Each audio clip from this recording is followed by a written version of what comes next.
దయతల సద్గురు మహారాజ్. మరి విజయలక్ష్మి గురుగారు చాలా చక్కగా చెప్పారు.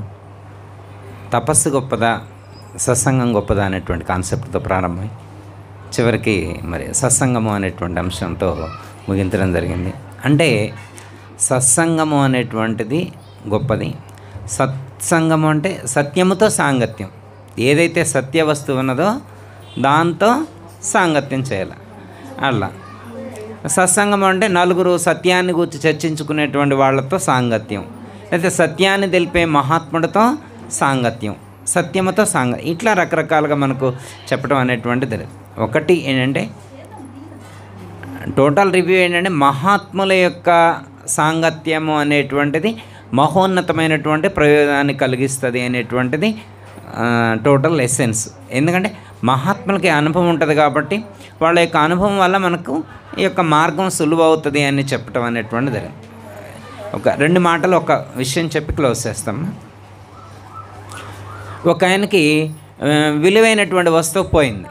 విలువైనటువంటి వస్తువు ఒక చోట పోయింది. ఎక్కడ పోయింది అనేటువంటిది కొద్దిగా ఐడియా ఉంది ఆయనకి. ఎక్కడ పోయింది అనేటువంటిది ఐడియా ఉంది. అయితే అక్కడక్కడే తిరుగుతున్నాడు. ఉదయం వచ్చిండు, అక్కడంతా ఎతికిండు. వాళ్ళు అది ఆశ్రమంలో గురువుగారు ఉంటారు. వచ్చి ఆయన అడగొచ్చుగా. ఆ గురువుగారు అడిగారు, ఏంటి ఆయన ఎతుకుతున్నామంటే ఏం లేదండి అని ఎతికిపోయింది. ఇట్లా ఉదయం మధ్యాహ్నం సాయంత్రం రోజు అక్కడక్కడే తిరుగుతున్నాడు. అటు తిరుగుతున్నాడు. వారం రోజులు తిరిగిండు. అయినా కానీ ఈయనకి అది కనిపించలేదు. ఎవరో చెప్పారు. ఆ లోపలికి వెళ్ళి ఆయన అడిగితే ఏమన్నా ఆయన సలహా చెప్తాడు. ఆయనకి ఏమైనా దొరికిందో లేదా, ఏమైనా దొరికిన వాళ్ళు తీసుకొచ్చి ఆయనకి ఇస్తారు కానీ ఏమని అంటాడు. చివరికి సరే భార్య ప్రెజర్ చేస్తే గట్టిగా లోపలికి వెళ్ళి, గురువుగారు పలానా డైమండ్ పోయింది, అది ఇక్కడ ఏమన్నా లభించిందంటే, అయ్యో అది మననే దొరికితే తీసుకొచ్చి ఇక్కడ గురువుగారు పాదాల దగ్గర పెట్టి రానాయన తీసుకొని వెంటనే ఇచ్చింది.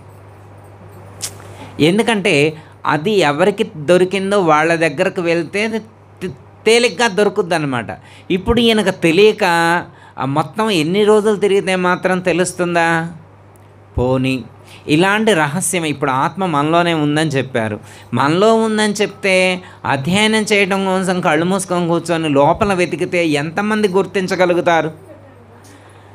లోపల ఉన్నటువంటి తనను తాను తెలుసుకోవడం కోసం ఎంత కష్టపడాలా? మహాత్ములు ఆల్రెడీ ఒకరి ద్వారా ఒకరు ఆ యొక్క అనుభూతిని పొంది సాక్షాత్కరింపజేసుకొని సిద్ధంగా ఉన్నారు. వారి యొక్క సలహా తీసుకుంటే సింప్లిఫై అవుతుంది కదా. ఒక్క మాట వారిని అడగటానికి ఏమి నామోషి, ఎందుకు వెళ్ళడు అంటే దానికి కూడా ఇందాక చెప్పారు పెద్దలు, పూర్వజన్మ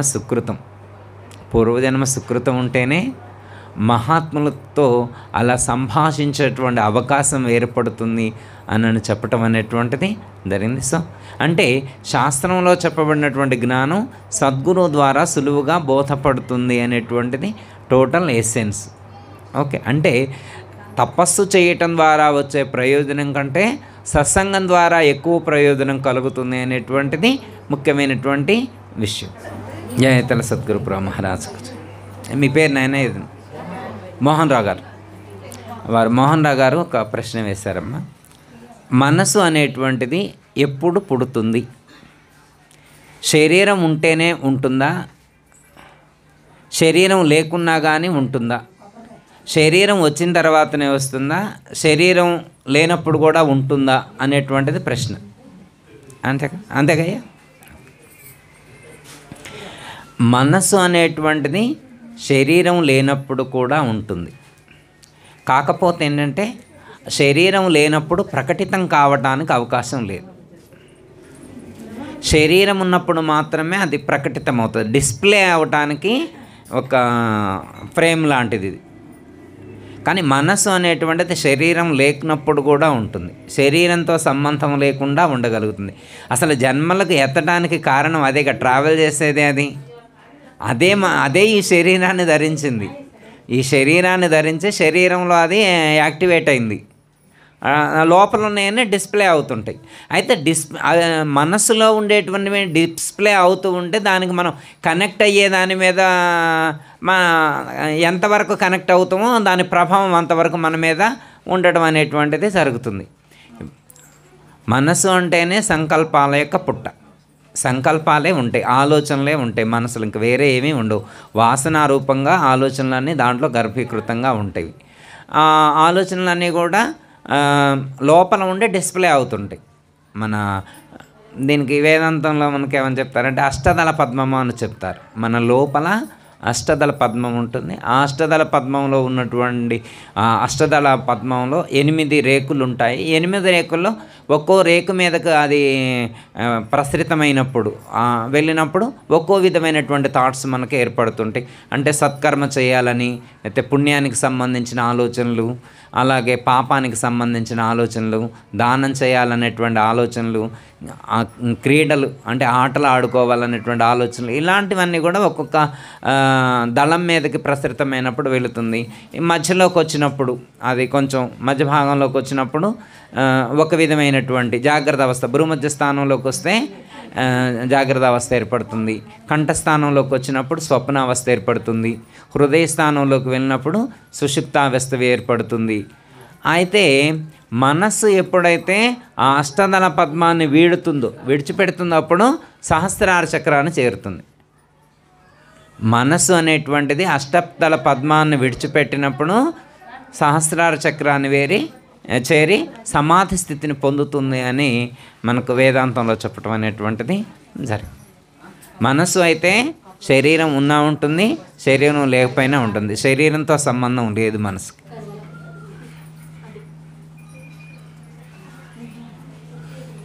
అంటే మామూలుగా నాకు తెలిసిన వేదాంతంలో చెప్పే అర్థమైతే ఏమని చెప్తారంటే రాధ అంటే జీవుడు అని చెప్తారు, కృష్ణుడు అంటే లోపల ఉండే చైతన్యము అని చెప్తారు. అట్లా వ్యవహారికంగా ఎట్లా చెప్తారో తెలియదు కానీ రాధాకృష్ణులు అనే దానికి మాత్రం ఇలా సంకేతంగా చెప్తారనమాట.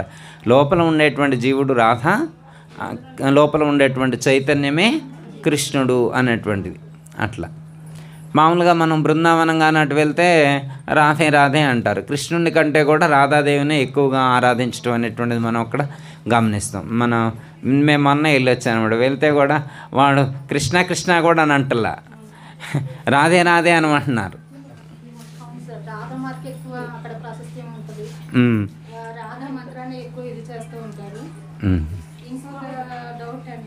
అమ్మ చెప్పండి.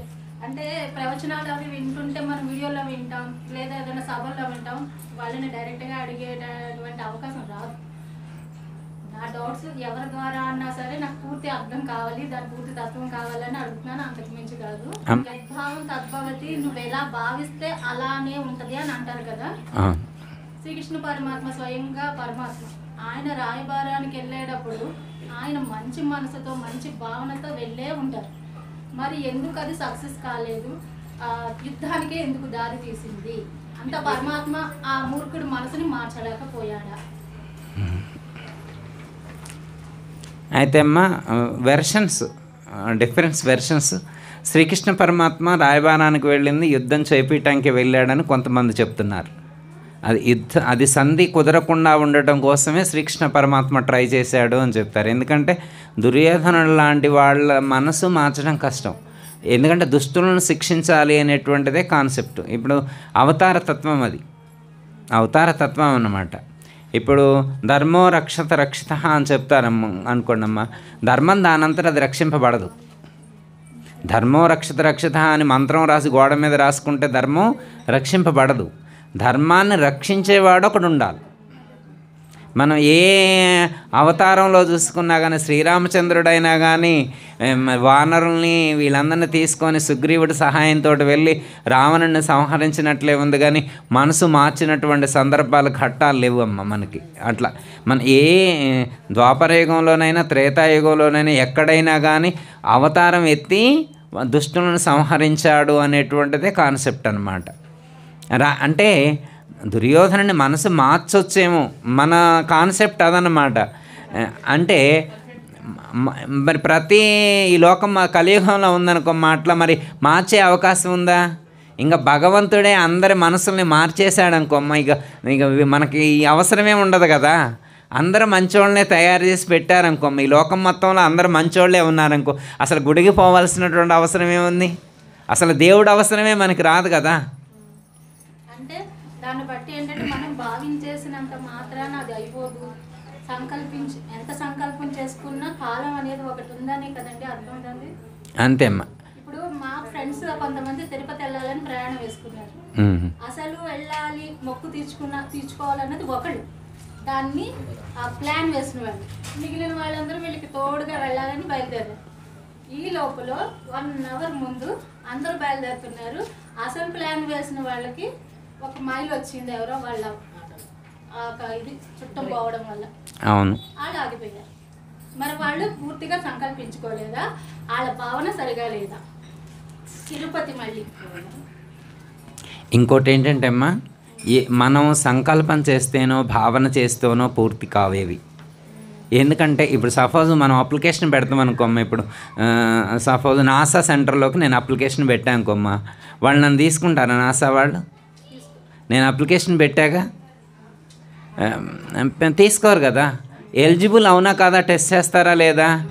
అలాగే మనం దేనికైనా, ఇప్పుడు భగవంతుడికైనా కానీ అప్లికేషన్ పెట్టుకున్నా కానీ ఎలిజిబుల్ అయితేనే యాక్సెప్ట్ చేస్తారు. ఆ ఎలిజిబిలిటీ లేదనుకో యాక్సెప్ట్ చేయరు కదా.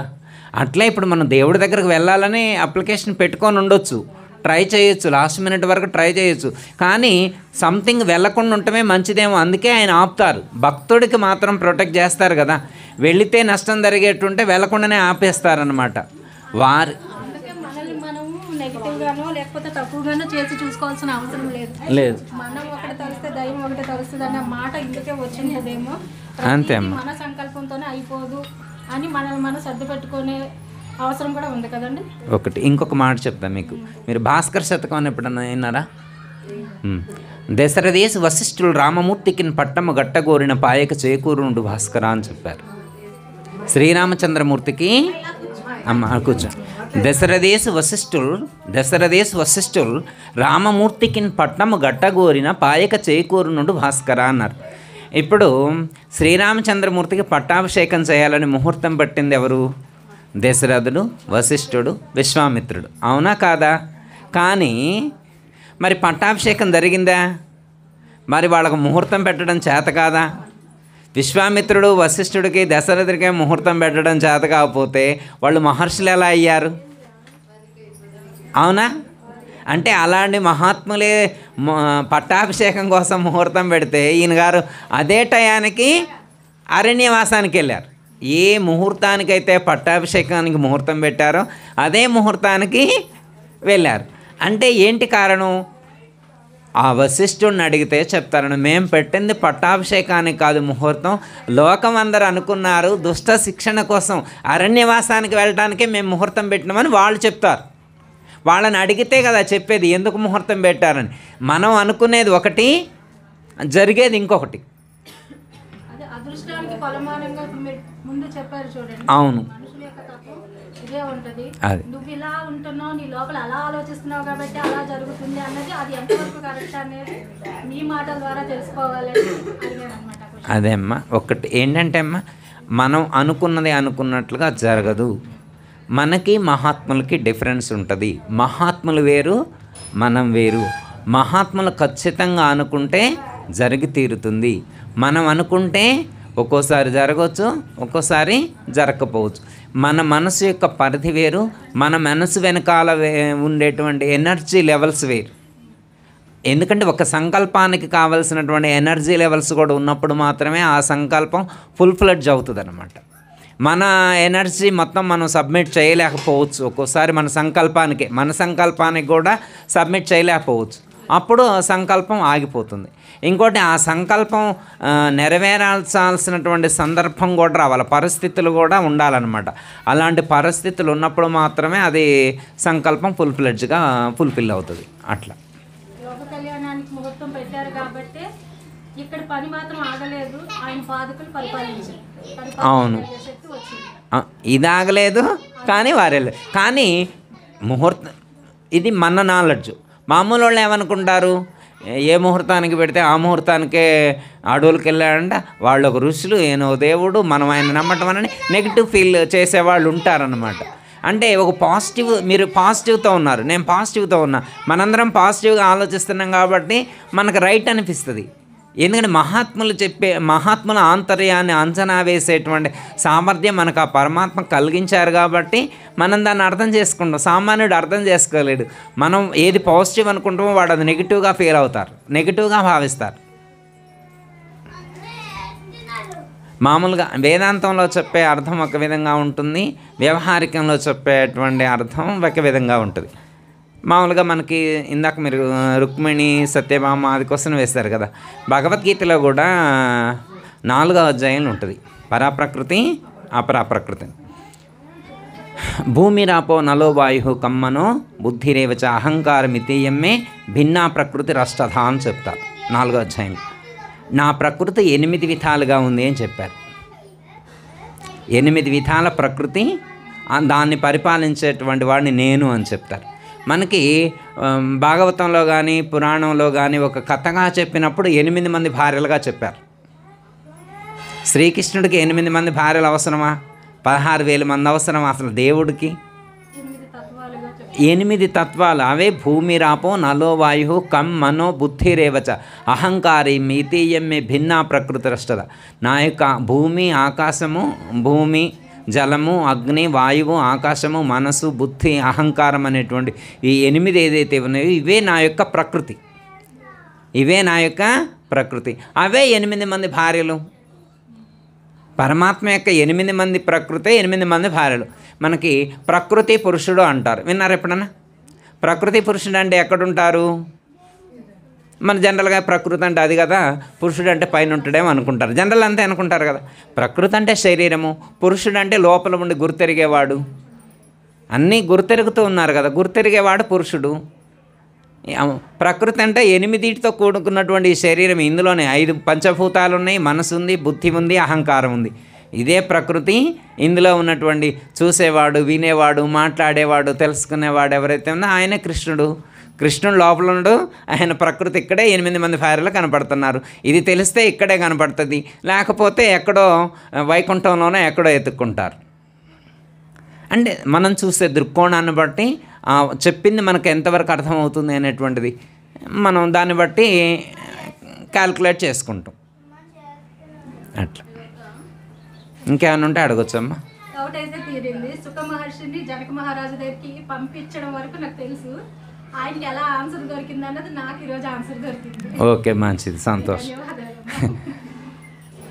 అది తెలుసుకోవాలి అనుకుంటున్నాను, కుదరలేదు. అసలు గురుదేవుడు మన ఆలోచనలో ఉన్నప్పుడు ఇస్తుంది, ఎట్లయినా మనం అడిగినా ఇస్తాడు, అడగకపోయినా ఇస్తాడు. ఎవరికైనా వస్తాయి చాలా వరకు, ఏదో ఒక రూపంలో ఇలా పంపించి నాకు ఆన్సర్ ఇప్పించారు. అంటే మనిషి సంసారంలో ఉంటూనే పరతత్వాన్ని పొందొచ్చు అని. అంతే, మహాత్ములు చాలామంది అంతే కదా. అంటే మోక్షాన్ని పొందడానికి సన్యాసం తీసుకోవలసినటువంటి అవసరం లేదు. సన్యాసం తీసుకోవడమే తేలికని చెప్తారు ఒక విధంగా చెప్పాలంటే. గృహస్థుగా ఉండి సాధన చేయటమే టాస్క్, హార్డ్ అన్నమాట. ఇదే హార్డ్. సన్యాసం తీసుకుంటే ఉందమ్మా, ఒకసారి వదిలిపెట్టిపోతే ప్రశాంతంగా ఉంటుంది. కానీ ఇది అట్లా కాదు కదా. గృహస్థకు ప్రతి క్షణం కూడా పరీక్ష అన్నమాట. ఇంట్లోకి వచ్చినా పరీక్ష, బయటికి వెళ్ళినా పరీక్ష, కూర్చున్న పరీక్ష, పడుకున్న పరీక్ష. ప్రతి క్షణం టాస్క్ లాగానే ఉంటుంది. ఫిజికల్ బాడీ తోటి మనం వెళ్ళడానికి అక్కడికి కుదరట్లేదు కదా. మరి ధర్మరాజు ఎలా వెళ్ళారు ఈ కాలంలో? మహారాష్ట్ర లాంటి తుకారాం గారు ఎలా వెళ్ళారా? ఏ స్టేజ్కి వెళ్ళారు అని నా డౌట్. అయితే అమ్మా, మామూలుగా అయితే మహాభారతంలో ధర్మరాజు వెళ్ళాడని చెప్తారు, తుకారాం వెళ్ళాడని చెప్తారు.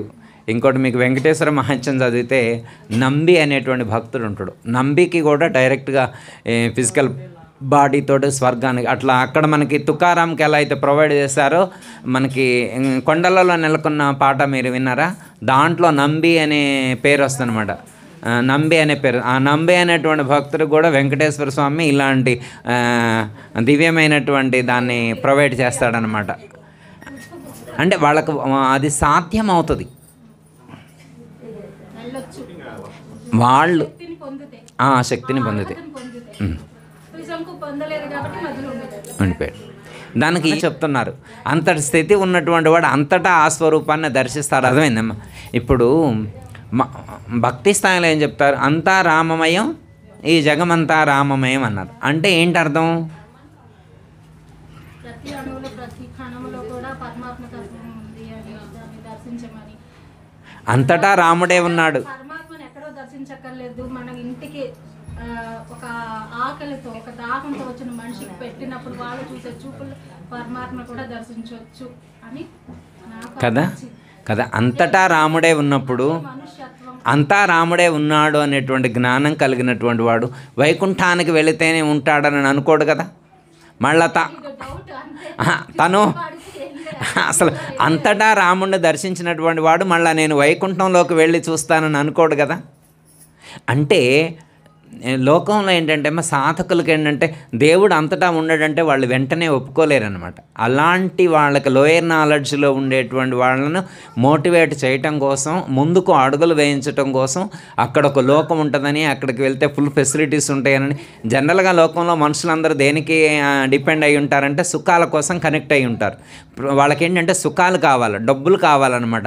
అది దేవుడి ద్వారా వస్తుందంటే వాడికి నమ్ముతారు అనమాట. అందుకని దేవుడి ద్వారా వస్తే నమ్ముతారు. ఓకే, మరి ఇక్కడే ఉంటే దేవుడు మరి ఇక్కడ ఉన్నంతకాలం అనుభవం, తర్వాత ఏంటి? మరి శరీరం వదిలిపెట్టిన తర్వాత మన నా సుఖం ఏం కావాలంటే దేవుడి దగ్గర పోతే అక్కడ ఇస్తారా అంటాడు. ఓహో, అయితే ఇక్కడ అయిపోయిన తర్వాత కంక్లూడ్ అయిన తర్వాత కూడా మిషన్ కంప్లీట్ అయినట్టు కాదు, అక్కడికి వెళ్తే కూడా ప్రొవైడ్ చేస్తారంటాడు. మరి అయితే దానికి ఏం చేయాలంటే వారు చెప్పినటువంటి పద్ధతులు కొన్ని ఉన్నాయి, అవి నువ్వు ఇక్కడ ఫాలో. Okay, I'm accepted. అక్కడికి వెళ్ళిన తర్వాత ప్రొవైడ్ చేస్తారు కాబట్టి ఇక్కడ ఉన్నప్పుడు చేయడానికి నో ప్రాబ్లం. అయితే నాకు పనులు ఉన్నాయిగా అంటే నీ పనులు నువ్వు చూసుకుంటూనే మధ్య మధ్యలో సాధన చెయ్యి, లేదా భజనకి వెళ్ళు, మంత్రం చదువుకో, ధ్యానం చెయ్యి, ఏదో సంథింగ్ ఒక నువ్వు ఈ పద్ధతిలో నువ్వు అడుగులు వేస్తే ఈ శరీరాన్ని విడిచిన తర్వాత కూడా అక్కడికి వెళతావు అని చెప్తారు. ఇక అయితే మొదలు పెడతారు అన్నమాట సాధన. అది చదువుతూ ఉంటాడు. ఎందుకంటే మనకు మహాత్ములు ఏం చేస్తారంటే ముందు సత్సంగం దగ్గరకు రావడానికి ట్రై చేస్తారు, ఒక గుడికి రావడానికి ట్రై చేశారు, ఒక గురువు దగ్గరకు రావడానికి ట్రై చేశారు. అక్కడికి వస్తే జ్ఞానం వాళ్ళు అందిస్తారనేటువంటి ఆలోచనతో ముందు ఈ మెట్టెక్కించడం కోసం అక్కడ సుఖం ఉందని ఆశ చూపెట్టారు. ఇక్కడ సుఖం వస్తుంది, అక్కడ కూడా నాకు సుఖం వస్తే నేను యాడికైనా వస్తాను, నాకు డబ్బులు వస్తే నేను యాడికైనా వస్తాను, ఇక్కడికి రావాలని నాకేం అభ్యంతరం, వస్తానంట. వచ్చిన తర్వాత రోజు విష్ణు సహస్రనామాలు చదివించారు. రోజు ఏం చదివించారు? విష్ణు సహస్రనామం. చదవంగా వాడు డౌట్ ఉంది, దేవుడికి ఎన్ని పేర్లు? 1000 పేర్లు. రోజు విష్ణు సహస్రనామాలు అంటే ఎన్ని పేర్లు చదువుతున్నాడు? 1000 పేర్లు ఆ దేవుడికి. అంటే 1000 పేర్లు ఎందుకు పెట్టారు దేవుడికి అని ఒక క్వశ్చన్ రాదా? డౌట్. దేవుడికి ఏం పేరుతో పిలిస్తే ఇష్టపడతారు అంటే మంచి ఇష్టమైన పేరుతో పిలిస్తేనే ఇష్టపడతారు కదా. ఆయనకు బాగా ఇష్టమైన పేరు ఏం పేరు అంటే ఎవరు కీర్తించారు? భీష్ముడు కీర్తించాడు. విశ్వం విష్ణుం వషట్కారు. గోవిందుడు అనే నామం ఎక్కువ ఇష్టమని నేను విన్నాను. అయితే మొదటి నామం ఏం చెప్పారు? విష్ణు సహస్రనామం విశ్వం అన్నారు. విశ్వమే ఆయన పేరట. రెండో పేరు విష్ణువు. విశ్వం మొదటి పేరు, విష్ణువు రెండో పేరు. విశ్వం అంటే ఏంటి అర్థం? దేవుడు. ఈ విశ్వం మొత్తం దేవుడే. విష్ణువు ఈ విశ్వం మొత్తం వ్యాపించి ఉంది ఆయనే. ఇది అర్థం కావడం కోసం ట్రై చేస్తారు ముందు.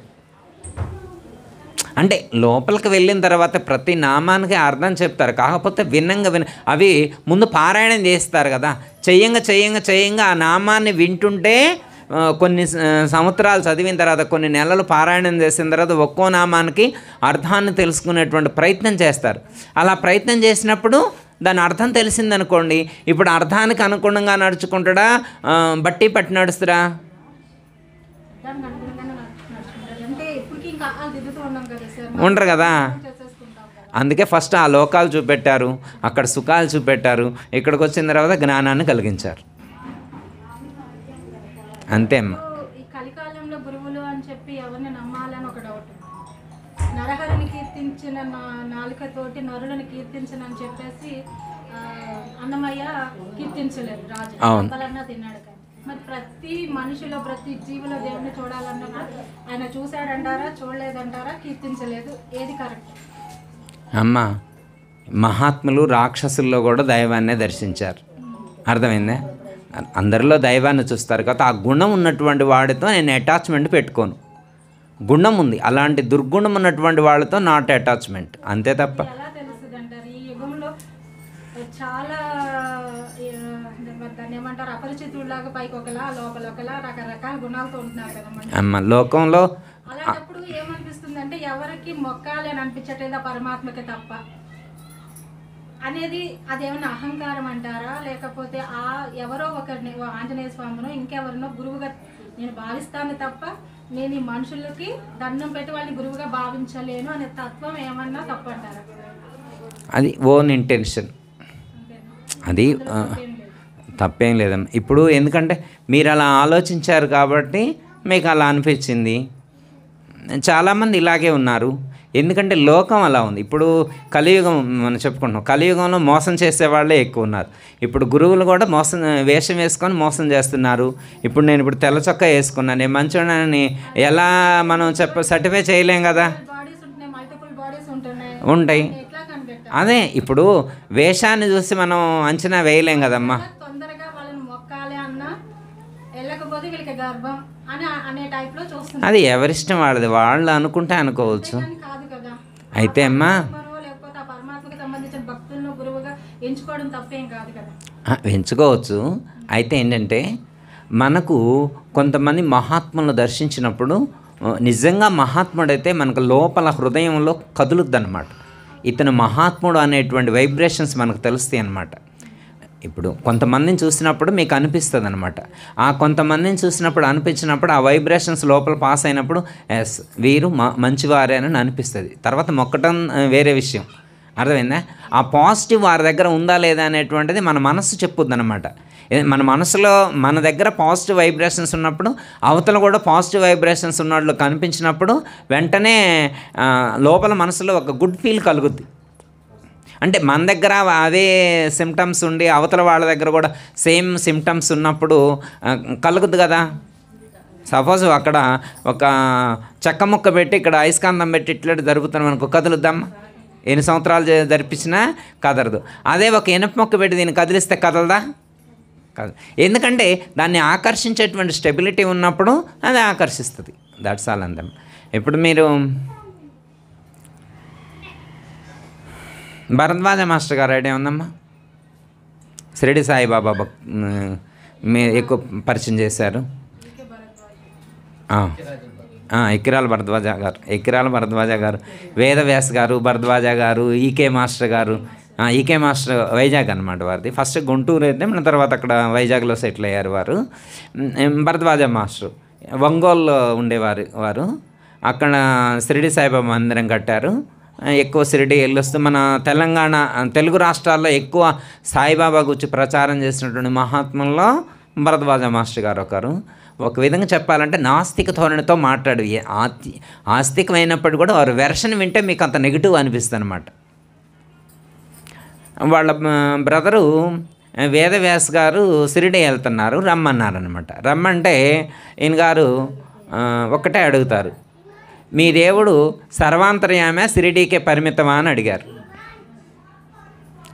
మీ బాబా వారు సర్వాంతర్యామే షిరిడీకే పరిమితమా అన్నారు. సర్వాంతర్యామి అన్నారు. సర్వాంతర్యామి అయినప్పుడు మనం అక్కడికి వెళ్ళాల్సిన అవసరం లేదు కదా, నువ్వు ఇక్కడి నుంచే దండం పెడితే ఆయన ఆశీస్సులు అందిస్తారు కదా, మళ్ళీ నువ్వు ఇక్కడి నుంచి అక్కడికి వెళ్ళటం ఎందుకు అని అడిగారు. ఇప్పుడు వెళ్ళాలా వద్దా?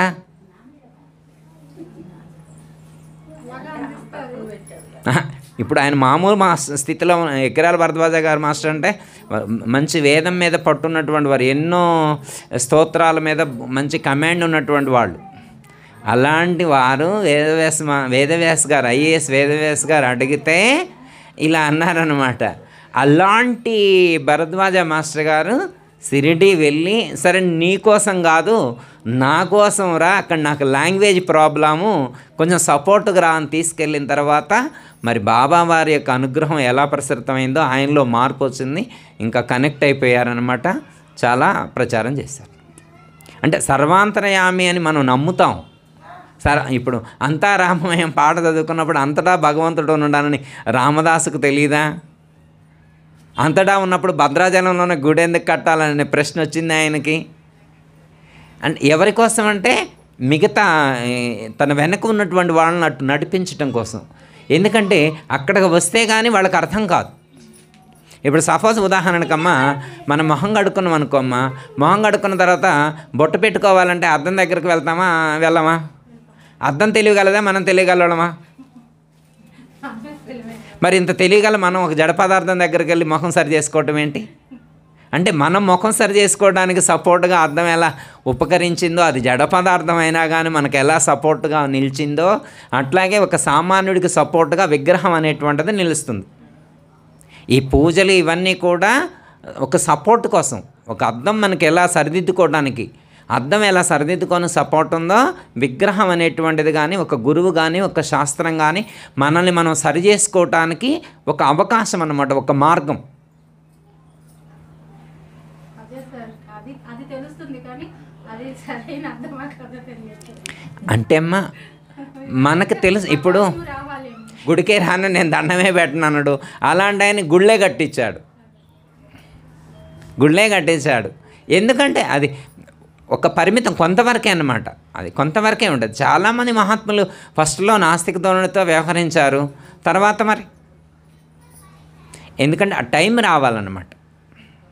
ఆ టైం వచ్చినప్పుడు ఆ తారసపడాలి కూడా. అంతని మహాత్ముడు తటస్థించినప్పుడు మనసులో మార్పు రావచ్చు. ఎంతసేపు అమ్మా?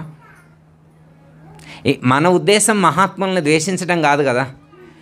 మనం లోకం మొత్తం అనుకునేవాళ్ళు నిజంగా మహాత్ములేనా కాదా అనేటువంటిది క్వశ్చన్. ఇప్పుడు ఒక 10 మంది ఒక ఆయన మహాత్ముడు అన్నారనుకో, నిజంగా ఆయన మహాత్ముడా కాదా, నిజంగా క్వాలిటీ ఉందా లేదా, క్వాలిఫికేషన్ ఉందా లేదా అనేటువంటి క్వశ్చన్ ఉండొచ్చు. ఎందుకంటే ఇప్పుడు మనం యూట్యూబ్లో చూస్తే లేదా న్యూస్ ఛానల్స్లో చూస్తే ఎంతమంది ఫేక్ కనపట్టలేదు, ఎంతమంది మోసగాళ్ళు కనిపించట్లేదు. ఇలా ఉన్నటువంటి సమాజంలో, ఇలా ఉన్నటువంటి కలియుగంలో ఒక మంచి గురువు దొరకడం కూడా చాలా కష్టమేమ్మా. గురువుని ఎత్తుక్కోవడం కూడా కష్టమే.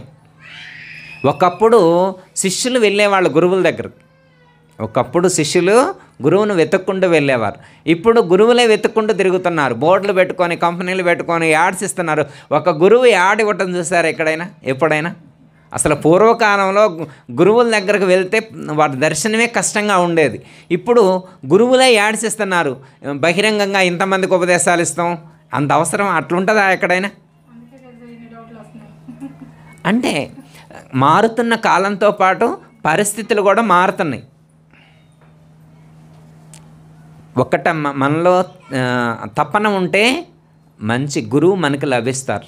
మన మనసు చెప్తుంది ఖచ్చితంగా మనం ఎక్కడో చోట ఒక గురువుని ఆశ్రయించే తరిస్తాం. ఎందుకంటే మనం చెప్పాను కదా, నేను ఆంజనేయ స్వామిని గురువుగా ఎన్నుకున్నా అని చెప్తారు కదా, లేకపోతే వెంకటేశ్వర స్వామిని, లేకపోతే శ్రీరామచంద్రమూర్తిని, ఎవరినైనా ఎన్నుకోవచ్చు, తప్పేం లేదమ్మా. వాళ్ళని ఎన్నుకుంటే వాళ్ళే ఒక రూపంలో వచ్చి దర్శింపచేయాలి. ఎందుకంటే గురువు లేకుండా మనం భ్రాంతిని విడిచిపెట్టలేం. కొన్ని భ్రాంతులను విడిచిపెట్టాలంటే గురువు యొక్క అవసరం ఉంటుంది. చిన్న ఎగ్జాంపుల్ ఒకటి అంటే, ఒక మనిషి భ్రమను విడిచిపెట్టాలి, భ్రాంతి విడిచిపెట్టాలి అంటే ఇందాక మనం చెప్పుకున్నాం కదా, బంధాన్ని విడిచిపెట్టాలి అన్నారు.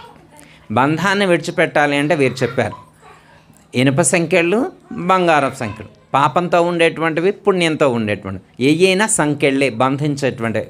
మనం ఎక్కడైనా బంధి అయి ఉన్నాము అంటే అది మోక్షం కాదు అని అర్థం. అది వ్యవహారికమైనటువంటి భౌతికమైనటువంటి పదార్థాలే కాదు, భగవంతుడితో అటాచ్మెంట్ ఉన్నా కానీ అది మోక్షం కాదు. ఇది వేదాంతంలో ఫైనల్ డిసిషన్ అనమాట, ఫైనల్ జడ్జిమెంట్ చెప్తున్నా అనమాట. ఫైనల్ జడ్జిమెంట్ ఏంటంటే, దైవంతో కనెక్షన్ పెట్టుకోవాలంటే, దైవం అంటే మనం ఇట్లా ఆలోచించేటువంటి నామరూపాలతో కూడి ఉండేటువంటి దైవంతో కనెక్ట్ కూడా బంధయితివే, అది కూడా మోక్షం కాదు అని చెప్పారు. అది కూడా తెంచుకోవాలని చెప్పారు. దాన్ని కూడా నామరూపాలతో కూడి ఉండేటువంటి దైవంతో ఉండేటువంటి సంబంధాన్ని కూడా కట్ చేసుకుంటేనే సాధన కంక్లూడ్ అయినట్టు. ఇది ఫైనల్ జడ్జ్మెంట్. ఒక్క మాట చెప్తా, చెప్పాక లాస్ట్ క్వశ్చన్ మీరు అడగాల, మొత్తం కంక్లూడ్ అయ్యాక. ఇప్పుడు రామకృష్ణ పరమహంస మనకి కలియుగంలో మనకు అందుబాటులో ఉన్నటువంటి మహాత్ముడు, ఇందానే చెప్పుకున్నాం కదా, వారు దేవుడు. ఎంత అవతార పురుషులని మనం చెప్పుకోవచ్చు అనమాట. ఎంత సాధన చేసినటువంటి వారు, పలికితే వారు మాట్లాడితే శక్తి అమ్మవారు కదిలేవారు అనమాట వారి రూపంలో. ఏదంటే అది జరిగి తీరేదనమాట. వివేకానంద స్వామి కూడా ఎప్పుడైనా ఎక్కడికైనా వెళ్ళినప్పుడు కళ్ళు మూసుకొని ఒకసారి గురువుగారిని ప్రార్థన చేసుకుంటే ఏం ఉపన్యాసం చెప్పాలనుకుంటే వారు రామకృష్ణ పరమహంస వారి స్వప్నంలో కనిపించి సబ్జెక్ట్ చెప్పి వెళ్తే వారు చెప్పారంట ఉపన్యాసాలు. రేపేం ఉపన్యాసం చెప్పాలి వాళ్ళు అనుకొని పడుకుంటే రాత్రి వచ్చి మొత్తం బోధ చేస్తే తెల్లారి వివేకానంద స్వామి ఉపన్యాసాలు ఇచ్చినట్టు కూడా చెప్తారు జీవిత చరిత్రలో. అలాంటి రామకృష్ణ పరమహంసకి నాకు గురువు అవసరం లేదన్నారు. రామకృష్ణ పరమహంస వారికి గురువేమీ లేరన్నమాట. మరి గురువు లేకపోతే మోక్షం, గురువు లేకుండా కలియుగంలో మోక్షం రావడం కష్టం. గురువు ఉండాలన్నమాట. ఎందుకంటే మంచి చెడు చెప్పేవాడు, మన నడవడిక రైట్ ఆర్ రాంగ్ చెప్పేవాళ్ళు ఒకళ్ళు ఉండాలన్నమాట, అనుభవం ఉన్నటువంటి వాళ్ళు. ఇప్పుడు రామకృష్ణ పరమహంసకు లేరనమాట. ఆయన అంటాడు నా గురువు అవసరం లేదంటారు. రామకృష్ణ పరమహంస నాకు గురువు అవసరం లేదు, అమ్మవారే పిలిస్తే పలుకుతుంది, నాకు మళ్ళీ వేరే గురువుతో పనే ఉంది. అమ్మవారి కంటే గొప్పవాడా ఈ గురువు? అమ్మవారి కంటే గొప్పవారు కాదు కదా గురువు, ఈ గురువుతో నాకేం పని అన్నాడు. కాదు, నీ గురువు కావాలన్నారు. మీరు ఒకవేళ ఇంకా రివ్యూ చేయండి ఎప్పుడైనా రామకృష్ణ పరమహంస హిస్టరీ కూడా. తోతాపూరి అనేటువంటి గురువు గారిని అమ్మవారే పంపించుద్ది. తోతాపూరి అనేటువంటి గురువు గారిని అమ్మవారే చెప్తుంది ఖచ్చితంగా నీకు గురువు కావాలా, నేనే ఒక గురువు గారిని నీ దగ్గర పంపిస్తున్నా, ఆ గురువు నువ్వు ఫాలో అని చెప్తారు. తోతాపూరి వస్తారు. వచ్చిన తర్వాత నువ్వేనా మా గురువు? అవును నేనే మీ గురువుని అన్నాడు. అయితే నేనేం చేయాలన్నాడు. నీకేం కావాలన్నాడు. మోక్షం కావాలన్నాడు. మోక్షం కావాలంటే అంటే అమ్మవారిని తీసేయి లోపల అమ్మవారిని. ఆయన ప్రపంచం మొత్తాన్ని ఎప్పుడో తీసేశాడు. రామకృష్ణ పరమహంస ప్రపంచం మొత్తాన్ని ఎప్పుడో తీసేశాడు. ఇప్పుడు దేనికి బందీ అయి ఉన్నాడు? ఒక అమ్మవారికి బందీ. ఇప్పుడు అమ్మవారిని కూడా తీసేశాడు అనుకో, ఇంకేముంటుంది ఆయనకి? ఇంక అదే మోక్షం. మరి ఆంజనేయ స్వామి రామనామాన్ని నిరంతరం స్మరిస్తూ తపస్సు చేశారు కదా, మరి నామరూపాలు వద్దంటున్నారు కదా, ఇప్పుడు నామరూపాలకి కూడా వదిలేయమని చెప్తున్నారు కదా. ఆంజనేయ స్వామి అయినా కానీ నామరూపాలను వదిలేయాలా? ఒక్క స్థాయిలో చెప్పారు, అది అర్థం. అది ఒక్క స్థాయిలో చెప్పారు ఆంజనేయ స్వామికి. ఎవరైనా కానీ నామరూపాలతో ఉంటే బందీ అయినట్టే ఎప్పుడైనా. అది ఆంజనేయుడైనా బందీ అయినట్టే, కృష్ణుడైనా బందీ అయినట్టే, రాముడైనా బందీ అయినట్టే, నేనైనా బందీ అయినట్టే, ఎవరైనా బందీ అయినట్టే. అయితే అమ్మ ఇక్కడ సమయస్ఫూర్తి, సందర్భోచితం, వాళ్ళు ఇంటెన్షన్ ప్రధానం ఇక్కడ. ఇప్పుడు ఇంటెన్షన్ కూడా ప్రధానం. ఎట్లా అంటే తండ్రి కొడుకు ఇద్దరు వెళ్తున్నారు. పిల్లవాడు పక్కన నడుస్తున్నాడు. తండ్రి హ్యాండ్ బ్యాగ్ పిల్లగాడు స్కూల్ బ్యాగ్ తగిలించుకొని క్యారేజీ పట్టుకొని తండ్రి వెళ్తూ ఉన్నాడు. పిల్లగాడు వెనక హ్యాపీగా వెళ్తూ ఉన్నాడు. హ్యాపీగా వెళ్తూ ఉంటే ఇప్పుడు స్కూల్కి వెళ్ళేది పిల్లవాడు అనుకుంటారా, తండ్రి అనుకుంటారా? స్కూల్ బ్యాగ్ ఎవరి దగ్గర ఉంది? క్యారేజ్ ఎవరి దగ్గర ఉంది? మరి స్కూల్కి ఎవరు వెళ్తున్నారు? ఎవరి కోసం వెళ్తాడు తండ్రి? ఆయన కోసం కాదుగా ఆయన స్కూల్కి వెళ్ళేది. ఆంజనేయ స్వామి కూడా ఆయన కోసం కాదమ్మా, లోపల నామరూపాలు ఏమీ ఉండవు, మన కోసం ఏమన్నా నామరూపాలతో అలా చెప్పించాలని చెప్పిస్తాడు. జయతల సద్గురు బ్రహ్మరాడు అంటే అమ్మా ఆంజనేయ స్వామి అంటే అమ్మా జయ హనుమాన జ్ఞాన గుణసాగర అని కీర్తించారు. జ్ఞాన గుణాలు ఎన్ని ఉన్నాయంటే సముద్రంతో పోల్చాడు. సముద్రంలో ఎన్ని సుగుణాలు ఉన్నాయి, సముద్రం ఎంత పెద్దగా ఉంటుందో ఆంజనేయ స్వామిలో అన్ని గుణాలు ఉన్నాయని కీర్తించారు. అలాంటి మహాత్ముడు దేనికి బందీ కాడమ్మా. కాకపోతే లోక కళ్యాణం కోసం, లోకాన్ని ఉద్ధరించడం కోసం నామరూపరహితంగా లోపల స్థితే కలిగి ఉంటాడు. లోకం కోసం అలా వ్యవహరిస్తారు. అట్లా జయ సద్గురు మహారాజ్కు. నామే ఇప్పుడు ఉమాదేవి గారు ఇట్రా అండి అని అన్నాం అనుకో, మిమ్మల్ని పిలవాలనుకో, మిమ్మల్ని పిలవాలంటే ఏమని పిలవాలా? అంటే ఇందులో ఉండేవాడికి ఒక పేరేమి లేదు, కానీ ఈ దేహాన్ని పిలవాలనుకున్నప్పుడు, ఈ దేహంలో ఉన్నాన్ని పిలవాలనుకున్నప్పుడు తాత్కాలికంగా అవసరం. అది నామి వేరే, నామం వేరే కాదు, రెండు ఒకటే. అందరికీ జయ గురు. మరిన్ని ఆధ్యాత్మిక రహస్యాల కోసం అచల బోధ, ఆత్మబోధ, భగవద్గీత, అలాగే పండుగల్లో దాగిన అర్థాలు, అంతరార్థాల కోసం మరియు యోగము, ధ్యానము మొదలైన అనేక ఆధ్యాత్మిక తెలుగు ప్రవచనాల కోసం క్రింద ఉన్నటువంటి రెడ్ కలర్ సబ్స్క్రైబ్ బటన్ను క్లిక్ చేయండి. అలాగే ప్రక్కనే ఉన్నటువంటి గంట సింబల్ను నొక్కండి. అలాగే ఈ వీడియో మీకు నచ్చినట్లయితే లైక్ చేయండి మరియు షేర్ చేయండి. జై గురు.